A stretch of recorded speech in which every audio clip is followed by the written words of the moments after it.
போதுமா? போதும் போதும் ஆண்டி. காமி.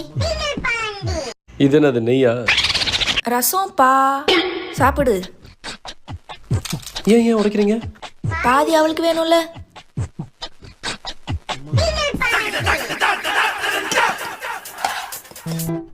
கொஞ்சம் சாப்பிடுறீங்களா? என்ன இது தூசியா? மவுத் ஃப்ரெஷ்னர். சாப்பிட்டதுக்கு அப்புறம் சாப்பிடணும். ஏன் வாய் சாப்பிடாம ஃப்ரெஷ்ஷாக தானே இருக்கு. சரிப்பா, அப்புறம் பார்ப்போம். என்னடி கோரஸை வீட்டில் துரத்துறாங்க? ஆமாடா, கிளம்பு. நைட் 8 மணி ஆச்சுன்னா நாங்கள் லைட் ஃபேன்லாம் ஆஃப் பண்ணிட்டு தூங்கிடுவோம். ஏன் கரண்ட் பில் மிச்சம் பண்ணணும்ல. சி, குடும்பம் அதெல்லாம் என்ன இவ்வளோ கஞ்சனா இருக்கீங்க? மனுஷனா வரலாம் இவ்வளோ கஞ்சனா இருந்தால் என்ன கொண்டு போகிறாரு? அது ஒன்றும் இல்லை நம்பி, பொண்ணு கல்யாணத்துக்கு ஒரு 300 சவரன் டவுரியாக கொடுக்கலான் இருக்கோம். அதனால தான் இப்போத்தேருந்து கஞ்சத்தனமாக சேர்த்து வச்சுட்டு இருக்கோம். அப்போ எல்லாமே எனக்கு தானா?